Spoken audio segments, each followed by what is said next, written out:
With the growing economic powers and the improving international status, Chinese fever takes hold all around the world. However, some discordant voices attract our attention. 法轮功 is an evil cult.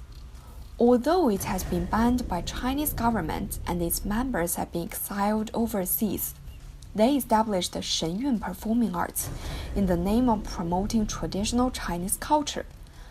The troupe gives hundreds of performances in Europe, United States, Australia, and some other countries every year. However hard Falun Gong tries to glorify the performance, gloss over the aim, and deceive the audience, many spectators find out the absurd and evil nature of Shenyun. An article published in Foreign Policy exemplifies this widespread opinion.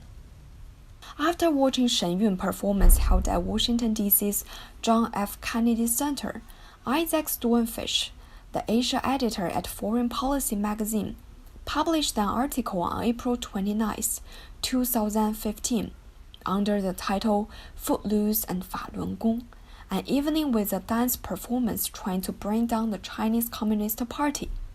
In this article, Fish pointedly expresses his impressions of the show.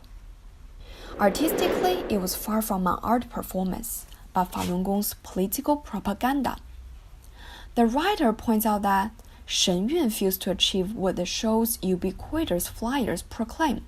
It is neither about the arts nor about reviving 5,000 years of civilization. It is not a Chinese version of the wildly popular Canadian circus company Cirque du Soleil, as the older gentleman sitting next to me at the performance expected. Rather, Shenyun exists to transmit a message that heavenly forces will destroy modern-day China, obliterating the Chinese Communist Party, CCP. The heavenly forces refer to Li Hongzhi and his evil cult, Falun Gong. At the beginning of the performance, excitement rippled through the three-quarters full theater. But when Falun Gong's religious beliefs and politics started bleeding into the show, the applause quieted down. Most of the audience didn't seem to share the same apocalyptic enthusiasm for Falun Gong's plans to save humanity.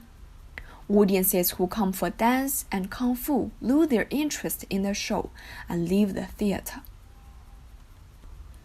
The writer describes the audience's reactions as follows. The Korean man seated to my right was sipping liberally from a bottle containing what appeared to be whiskey, and his sighs grew louder and louder as the night went on. Then they became snores. The older couple on my left, who had expected an evening of kung fu and dancing, not political indoctrination, also seemed displeased. Maybe they were just being polite.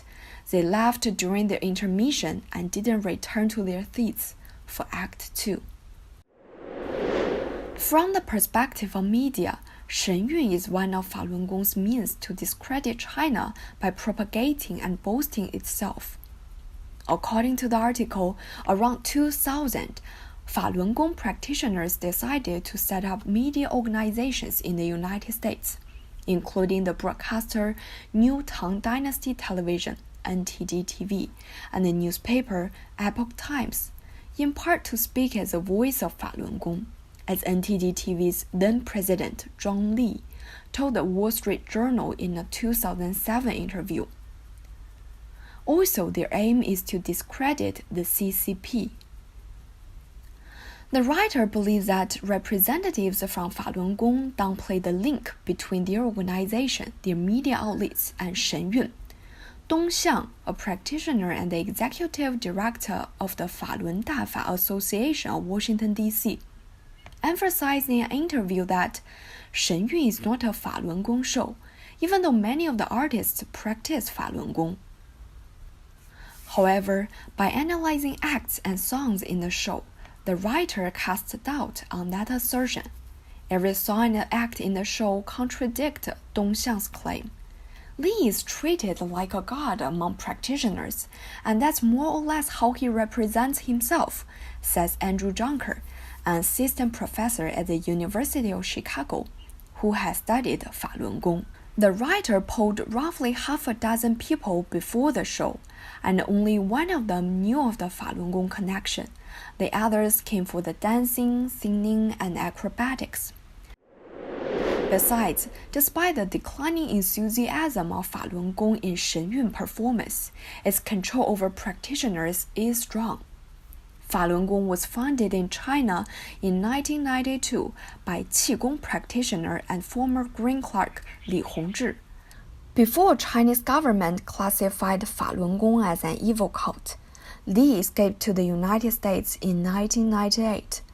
Although his precise whereabouts are a closely guarded secret, he is rumored to reside somewhere in the New York area, and he occasionally appears at Falun Gong events in New York City.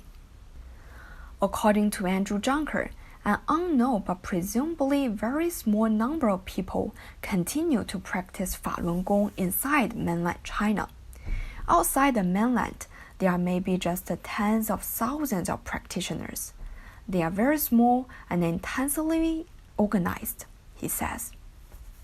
It is known that after publication in Foreign Policy, this review article is tweeted by magazine's account and Fish's personal account. It is also forwarded on Facebook. Many users comment, share, like, and forward the article.